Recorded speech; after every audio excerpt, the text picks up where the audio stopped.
Рядовой Эльмир Мунасыпов Ташлыяр егеті 2022 елның майында Россия хәрби көчләренә контракт негізінде хезмәткә алына. 7-нче июньдә Эльмир хәрби бурычын үтәгәндә батырларча һәлак була. Эльмир Инсафович, наш земляк, ценой своей жизни отважно сражался за свободу и независимость не только настоящего, но и будущего поколения России и Республики Татарстан. Его жизнь является примером отважного служения Отечеству для всех нас. Эльмир, гади авыл җигете, кыска гына гомере белән үз ватаныңны ничек яратырга, ничек сакларга кирәклеген күрсәтте.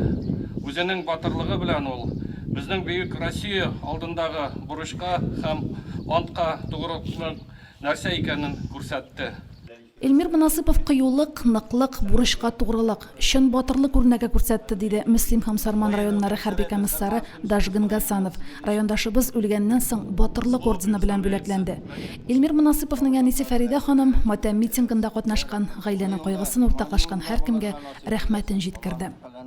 Бөтенегезгә дә бик зур рәхмәт килгәнегез өчен, Эльмирне кадерләп килгәнегез өчен. Берегезгә дә кайгы хәсрәтләр килмәсен.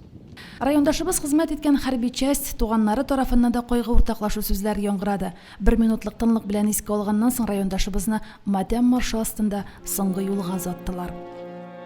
Эльмир белән без мәктәптә укыганда гел елмаеп тора торган егет иде. Конфликтка керми беркайчан да гел елмаеп тора, шаярта. Бергәнең белән көрәшкә йөрдек. Аннары күрше авылга басудан ертең төшеп китәек бергә. Бергә кайтаек кыш көннәрендә теге бер без поддержка торайык укыганда һәрвакыт. Бер-беребезне яклап, ярдәм итеп, миңа кеңәш итә, миңа кеңәш итәм. Бергә бер класста укыдык, бер партартында укыдык. Ачык күңелле, һәрвакытта ярдәмчел кеше иде ул. Зур югалту инде безнең өчен. Әтәйсен сабырлык бирсә инде, авыртуга җиңелсә инде. Эльмир Мунасыпов ватанына тугры, намуслы солдат үрнәге булып, хәтерләрдә мәңге сакланачак. Йөрәктәге яраны сүзләр белән төзәтеп булмый, әмма райондашыбыз аның намуслы, фидакар тормышы турында хатирәләр үлемнән көчлерәк. Римма Абзалова, Динар Минхаҗев, Мөслим телевидениесе.